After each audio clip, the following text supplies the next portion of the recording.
Representing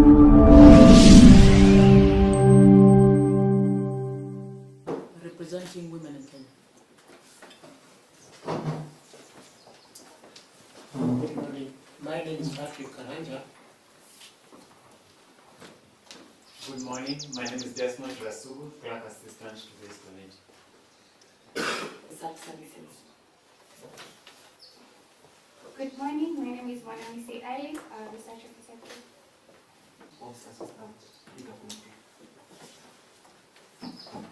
Good morning, everyone.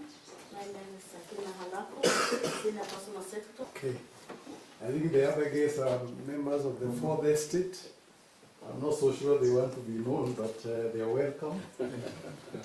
We welcome you to cover this out by Principal Secretary, State Department of Devolution, and then we also expect later in the day, Mr. Chair will speak to that. Before I start the ball rolling, I thought it would be good to assure the committee that both technically and procedurally, and should there be any issue where we have capacity challenges, the standing orders are of governance, the national government, state departments dealing with devolution, and other non-state actors.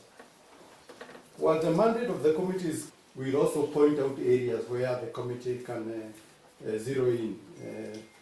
Number one is that one area that the committee can, those aspects that have already been devolved to the counties, it will be good to follow up, and the issue of costing.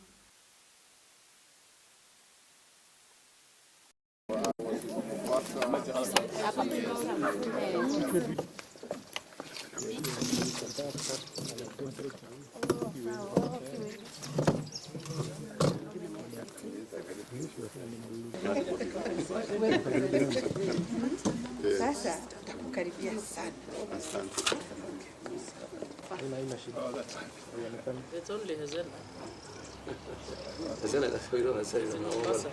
with trade, eh?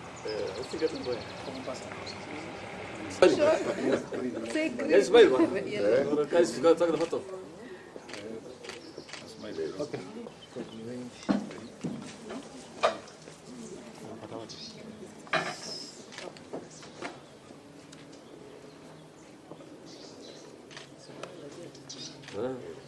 You are carrying? No, watch on.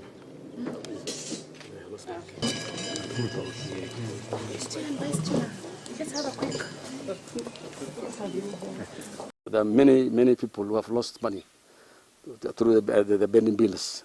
Some of them cannot be accounted for.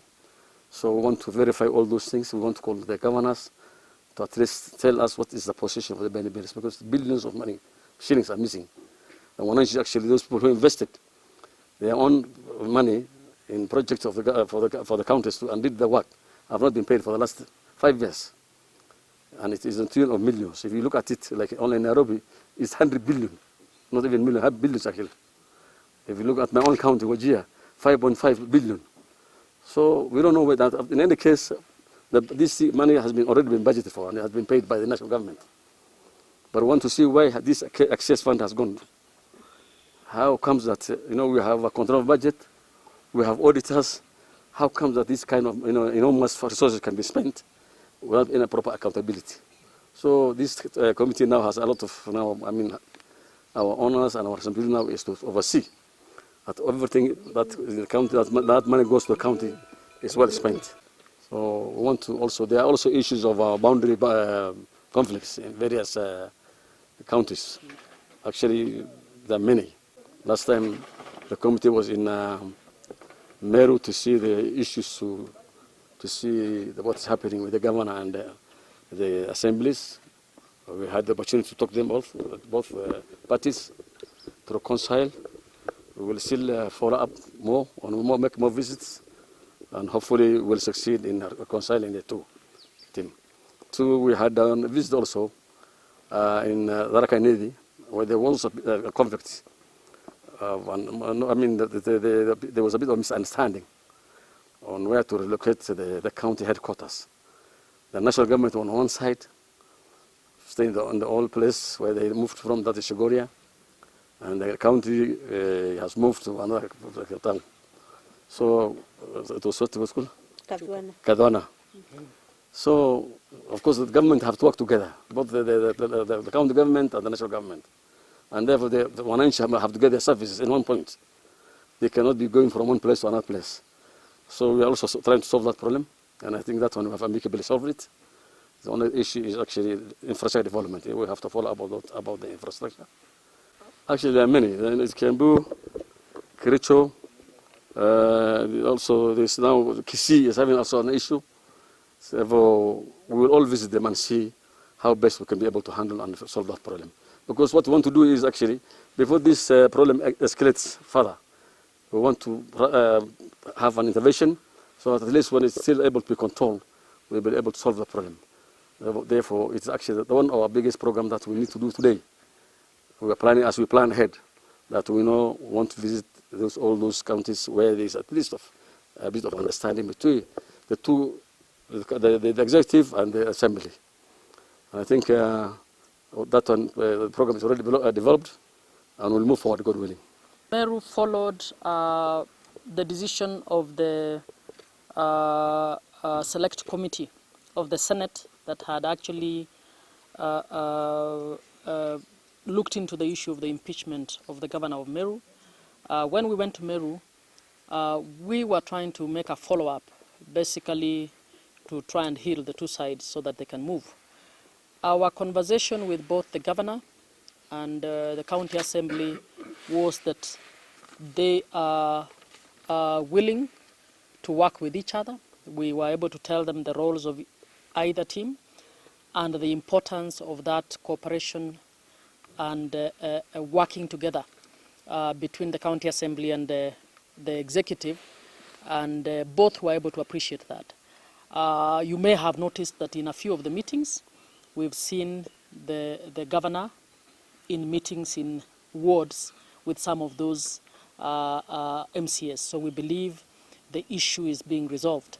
The deputy president, while in Mombasa, also told us that he is planning a meeting, possibly today, with the teams in order to help the healing, and we believe it will happen. 10 years after devolution, we are in that stage where it has now been agreed that devolution is here to stay. You will recall that when we began in 2013, there was pull and push with a lot of territorialism, a lot of pull and push between national and county governments. And as you may have watched the campaigns last year, every actor on the campaign trail promised to ensure devolution works. And we want to take advantage of that as a committee and work with all stakeholders to ensure that devolution works. So we will be having a lot of activities, as the chair said, to ensure that devolution works. One of the laws we want to audit is the implementation of the Urban Areas and Cities Act. We plan to meet the 4 cities that have been set up. You will notice that all of them have unique and different issues. Nairobi, for instance, had the NMS situation that we want to relook at the laws that moves a city to a national government. We need to actually re-audit that law to see how to ensure that we have a proper process that is acceptable under the Constitution. We have new cities that have come up. We have Nakuru, and I think Eldoret is underway. So we will plan to meet with the various cities to find out how they're moving and how they're implementing that law. We also need to, as we meet other counties, we will be holding them to account on how well they are implementing the issues of urban areas and cities, how they are determining which are the urban areas, how they are doing the spatial planning, how they are mapping the infrastructure that are relevant to ensure that these urban areas grow as they expect.